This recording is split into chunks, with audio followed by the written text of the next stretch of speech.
Good afternoon, everyone. Please be seated.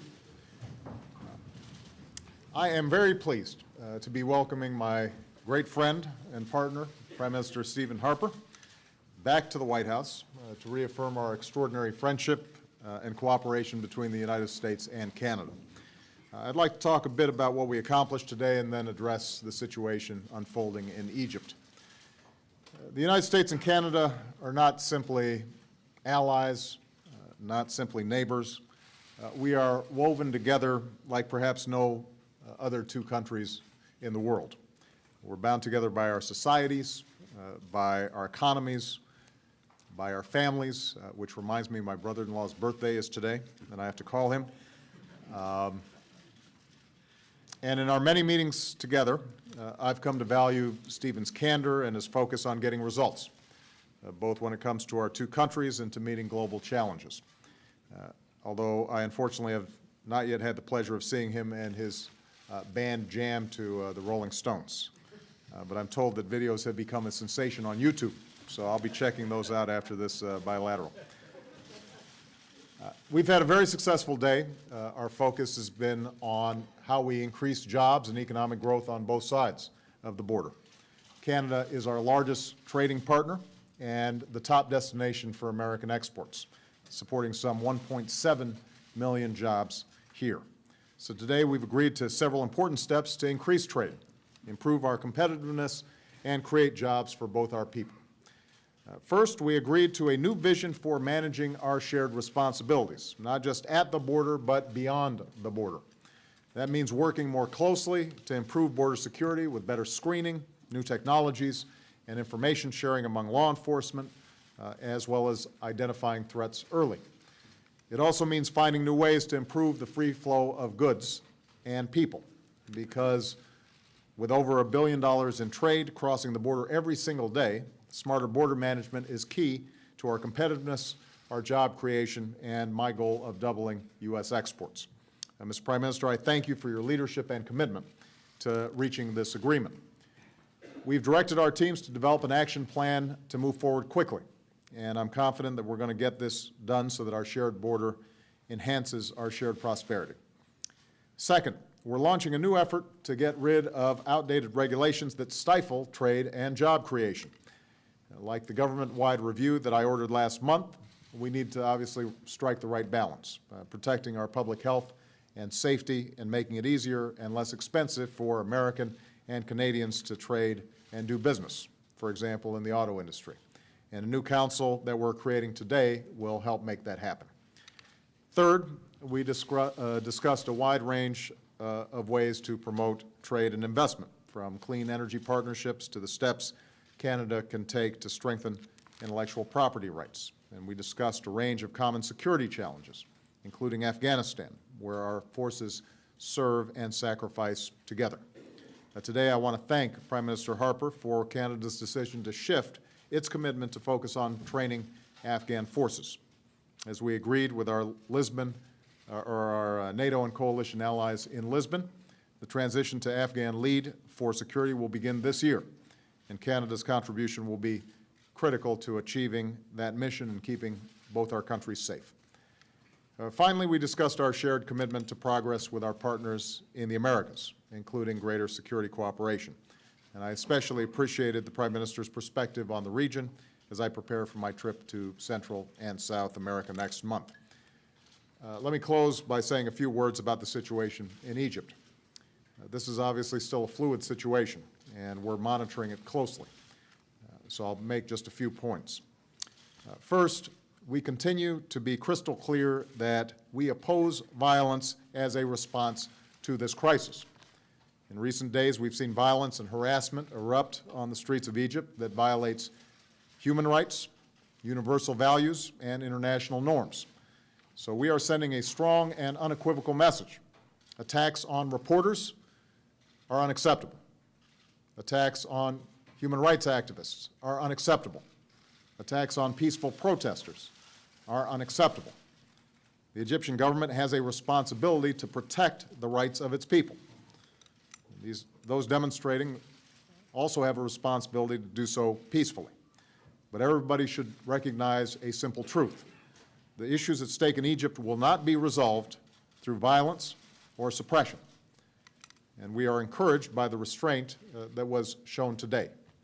We hope that it continues. Second, the future of Egypt will be determined by its people. It's also clear that there needs to be a transition process that begins now. That transition must initiate a process that respects the universal rights of the Egyptian people and that leads to free and fair elections. Now, the details of this transition will be worked out by Egyptians, and my understanding is that some discussions have begun. But we are consulting widely within Egypt and with the international community to communicate our strong belief that a successful and orderly transition must be meaningful. Negotiations should include a broad representation of the Egyptian opposition, and this transition must address the legitimate grievances of those who seek a better future. Third, we want to see this moment of turmoil turn into a moment of opportunity. The entire world is watching.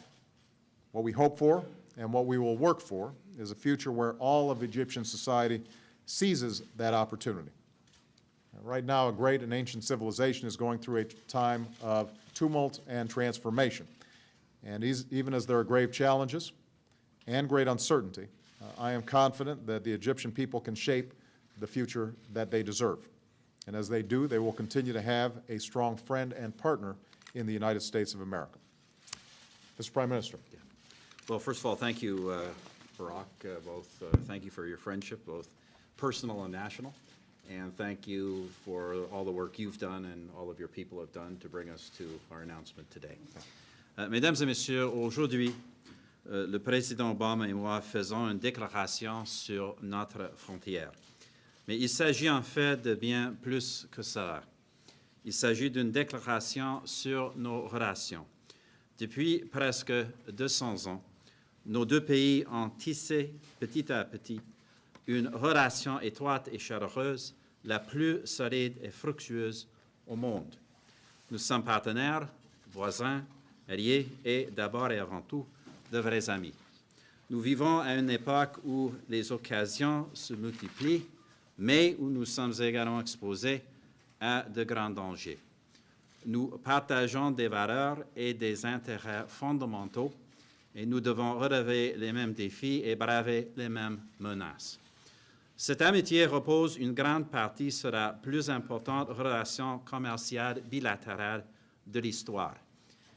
Et depuis la conclusion de l'accord de libre-échange entre le Canada et les États-Unis, un jalon important de la mondialisation que connaît l'ère moderne, ce partenariat a connu une croissance spectaculaire.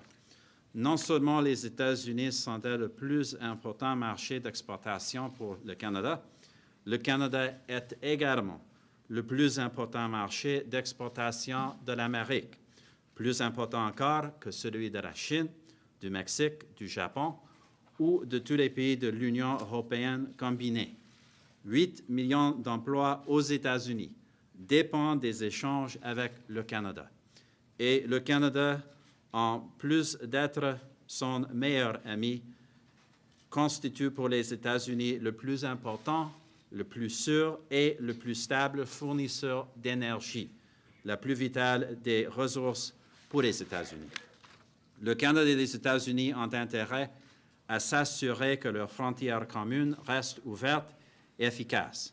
Mais il est aussi capital qu'elles demeurent sûres et entre les mains de personnes vigilantes et dévouées. Tout comme nous devons nous assurer en tout temps que l'inertie et la bureaucratie sclérosée ne nuisent pas au mouvement transfrontalier légitime de personnes, de biens et de services, nous devons également nous prémunir contre ceux qui tentent par tous les moyens de nous faire du tort. Et je dis « nous », car, comme je l'ai déjà dit, toute menace envers les États-Unis constitue une menace envers le Canada, envers nos échanges commerciaux, envers nos intérêts, envers nos valeurs et envers notre civilisation commune. Le Canada n'a pas d'amis parmi les ennemis des États-Unis et les États-Unis n'ont pas de meilleurs amis que le Canada. La déclaration que le président Obama et moi faisons engage nos gouvernements à trouver de nouveaux moyens d'exclure les terroristes et les criminels qui menacent nos citoyens. Elle nous engage également à trouver des façons d'éliminer la réglementation qui gêne le commerce et les voyages transfrontaliers, car en simplifiant les règles, on réduit les coûts tant pour les entreprises que les consommateurs et on crée des emplois. Le partage d'informations, la planification concertée, les procédures compatibles et les techniques d'inspection seront tous des outils clés. Ils nous permettront de gérer efficacement les risques afin d'accélérer le mouvement légitime des personnes et des biens entre nos deux pays, tout en renforçant nos mesures de sécurité physique et notre compétitivité économique. Nous nous engageons donc à gérer davantage notre frontière dans le contexte d'un périmètre nord-américain. Non pas de remplacer ou d'éliminer la frontière, mais plutôt d'en simplifier où cela est possible la gestion et faciliter les déplacements de part et d'autre. Il y a beaucoup à faire. La déclaration constitue le point de départ de cette initiative, non la fin. Il s'agit d'un plan ambitieux entre deux pays souverains capables, s'ils le souhaitent, d'agir indépendamment selon leurs lois et leurs aspirations. Mais n'oublions pas que bien qu'une frontière puisse distinguer deux peuples, elle ne doit pas nécessairement les séparer. Il s'agit là d'une réalité fondamentale dont témoignent les Canadiens et les Américains depuis près de 2 siècles. Et c'est l'exemple que nous souhaitons donner à tous, ici comme ailleurs, par notre dévouement partagé à la liberté, à la démocratie et à la justice. And I will just repeat that today. President Obama and I are issuing a declaration on our border, but it is, of course, much more than that. It is a declaration on our relationship. Over the past nearly 200 years, our two countries have progressively developed the closest, warmest, most integrated, and most successful relationship in the world. We are partners, neighbors, allies, and most of all, we are true friends. In an age of expanding opportunities, but also of grave dangers, we share fundamental interests and values just as we face common challenges and threats. At the core of this friendship is the largest bilateral trading relationship in history.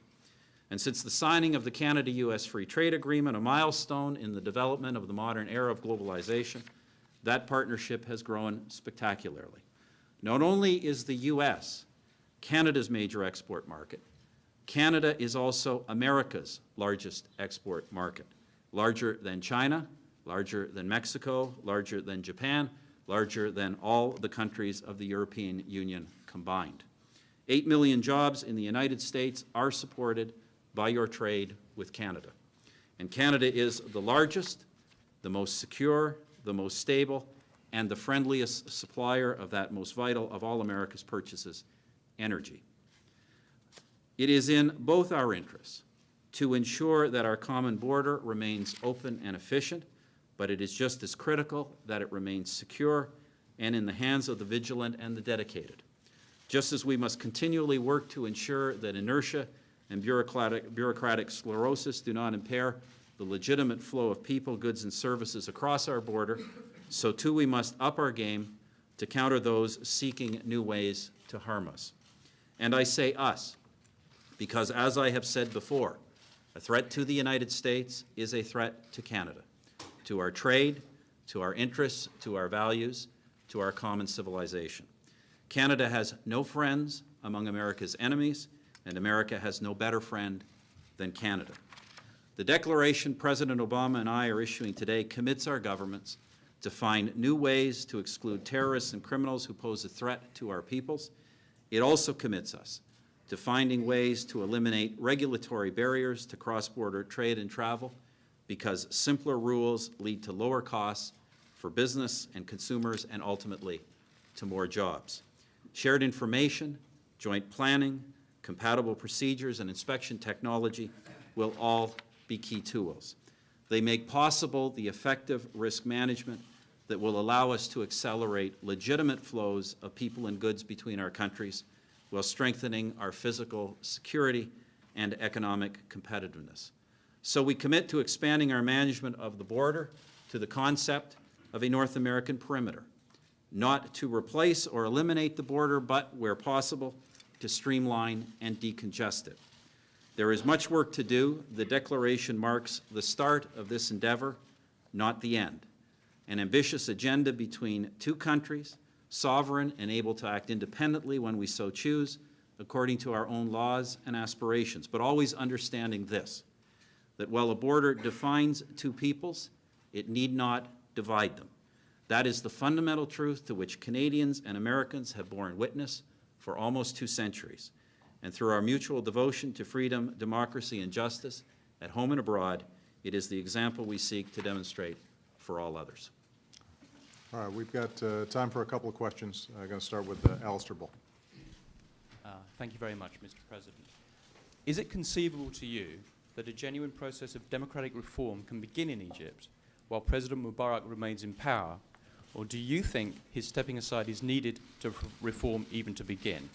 And to Prime Minister Harper on the energy issue, did you discuss Canada's role as a secure source of oil for the United States, and in particular, did you receive any assurances that the US administration looks favorably on TransCanada's proposed Keystone pipeline to the Gulf Coast? Thank you.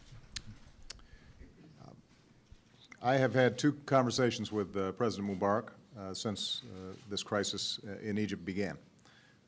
And each time I've emphasized the fact that the future of Egypt is going to be in the hands of Egyptians. It is not us who will determine that future. But I have also said that in light of what's happened over the last 2 weeks, going back to the old ways is not going to work. Suppression's not going to work. Engaging in violence is not going to work. Attempting to shut down information flows is not going to work.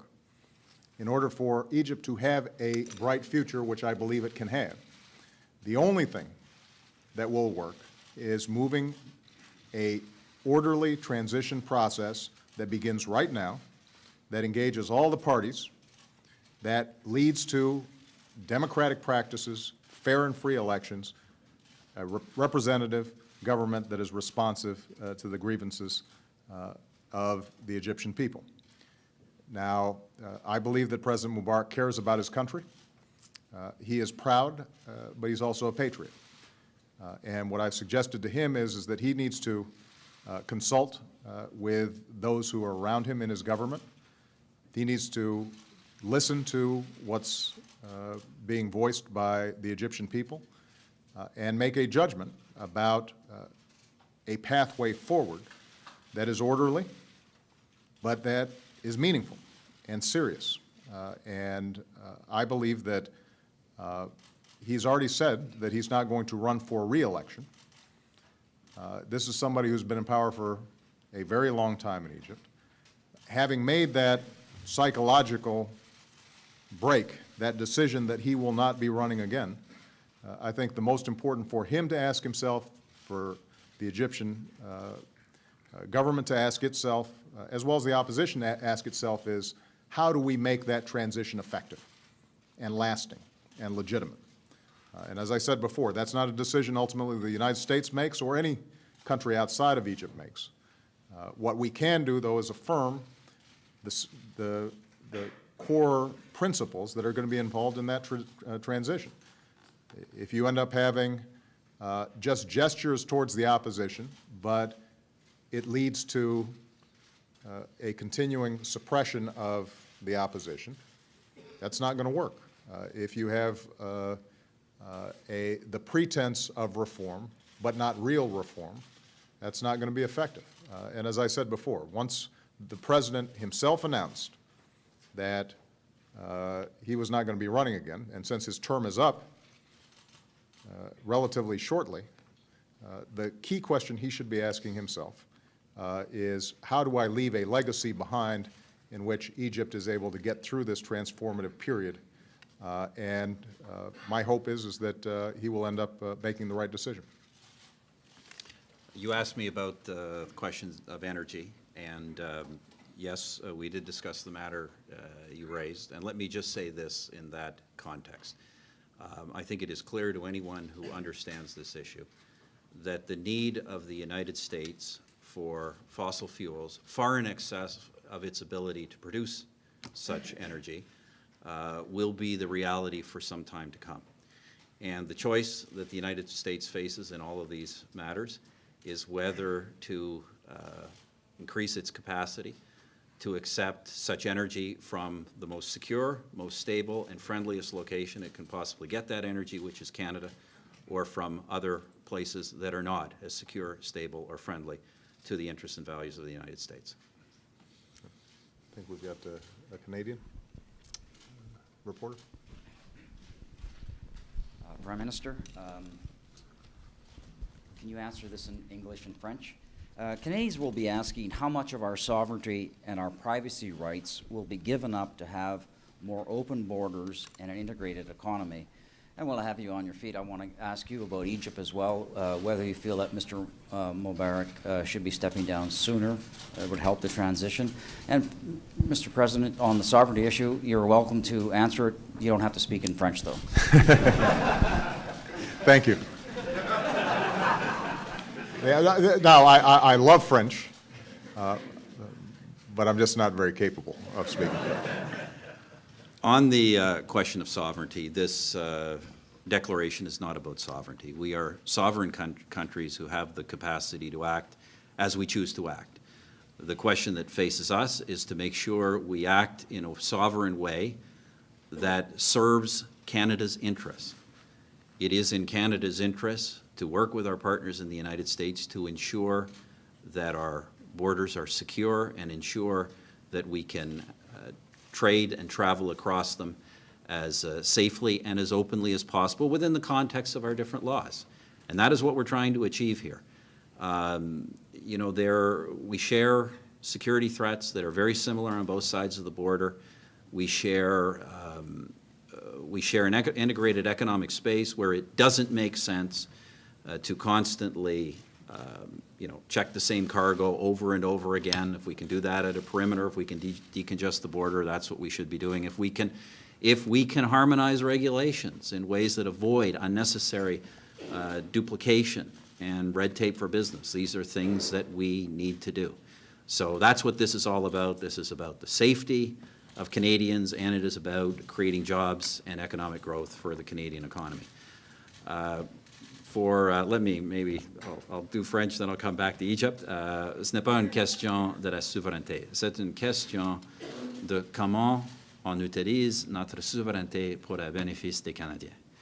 Et notre objectif ici est d'assurer un Canada plus sûr, plus sécuritaire, et d'assurer le commerce et les voyages plus ouverts pour les citoyens de nos deux pays. Nous garderons notre souveraineté et nos lois distinctes, mais on veut éviter la papasserie, les dédoublements, les choses qui coûtent l'économie canadienne, qui défendent de la création d'emplois. C'est notre objectif ici. L'économie canadienne, la création des emplois et la sécurité de nos citoyens, et de mieux coordonner les intérêts que nous partageons, les intérêts de sécurité et nos intérêts économiques. On the question of Egypt, let me just agree fully with what President Obama has said. I don't think there is any doubt from anyone who is watching this situation that transition is occurring and will occur in Egypt. The question is what kind of transition this will be and how it will lead. It is ultimately up to the Egyptian people to decide who will govern them. What we want to be sure is that we lead towards a future that is not simply more democratic, but a future where that democracy is guided by such values as nonviolence, as the rule of law, as respect for human rights, including the rights of minorities, including the rights of religious minorities. Je peux répéter pour l'Égypte, je suis tout à fait d'accord avec les propos du président Obama. Il y a une transition en Égypte qui est en train. Et c'est clair, on ne va pas recréer la situation qui existait avant tous les changements que nous avons vus. La question est quel genre de transition? C'est pour la population égyptienne de déterminer leur leader. Ce n'est pas pour nous de faire ça, mais nous voulons voir un avenir en Égypte qui est plus démocratique, mais je dis plus démocratique d'un grand sens. Une démocratie avec le respect de la primauté du droit, de la non-violence et du respect des droits humains, y compris des droits des minorités et surtout des minorités religieuses. With respect to the security issues and sovereignty issues, obviously Canada and the United States are not going to match up perfectly on every measure with respect to how we balance security issues, privacy issues, openness issues. But we match up more than probably any country on earth. We have this border that benefits when it is open. The free flow of goods and services results in huge economic benefits for both sides. And so the goal here is to make sure that we are coordinating closely and that as we are taking steps and measures to ensure both openness and security, that we're doing so in ways that enhances the relationship as opposed to creates tensions in the relationship. And we are confident that we're going to be able to achieve that. We've already made great progress just over the last several years on various specific issues. What we're trying to do now is to look at this in a more comprehensive fashion so that it's not just border security issues, but it's a broader set of issues involved. And I have great confidence that Prime Minister Harper is going to be very protective of certain core values of Canada, just as I would be very protective of the core values of the United States, and those won't always match up perfectly. I thought I agree even more with his answer in French. All right. Thank you very much, everybody. Thank you.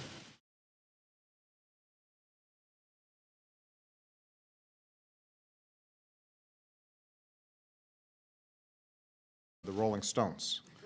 But I'm told that videos have become a sensation on YouTube, so I'll be checking those out after this bilateral. We've had a very successful day. Our focus has been on how we increase jobs and economic growth on both sides of the border. Canada is our largest trading partner and the top destination for American exports, supporting some 1.7 million jobs here. So today we've agreed to several important steps to increase trade, improve our competitiveness, and create jobs like perhaps no other two countries in the world. We're bound together by our societies, by our economies, by our families, which reminds me my brother-in-law's birthday is today, and I have to call him. And in our many meetings together, I've come to value Stephen's candor and his focus on getting results, both when it comes to our two countries and to meeting global challenges. Although I unfortunately have not yet had the pleasure of seeing him and his band jam to our competitiveness, our job creation, and my goal of doubling U.S. exports. Mr. Prime Minister, I thank you for your leadership and commitment to reaching this agreement. We've directed our teams to develop an action plan to move forward quickly, and I'm confident that we're going to get this done so that our shared border enhances our shared prosperity. Second, we're launching a new effort to get rid of outdated regulations that stifle trade and job creation. Like the government-wide review that I ordered last month, we need to obviously strike the right. Good afternoon, everyone. Please be seated. I am very pleased to be welcoming my great friend and partner, Prime Minister Stephen Harper, back to the White House to reaffirm our extraordinary friendship and cooperation between the United States and Canada. I'd like to talk a bit about what we accomplished today and then address the situation unfolding in Egypt. The United States and Canada are not simply allies, not simply neighbors. We are woven together jobs for both our people. First, we agreed to a new vision for managing our shared responsibilities, not just at the border, but beyond the border. That means working more closely to improve border security with better screening, new technologies, and information sharing among law enforcement, as well as identifying threats early. It also means finding new ways to improve the free flow of goods and people, because with over $1 billion in trade crossing the border every single day, smarter border management is key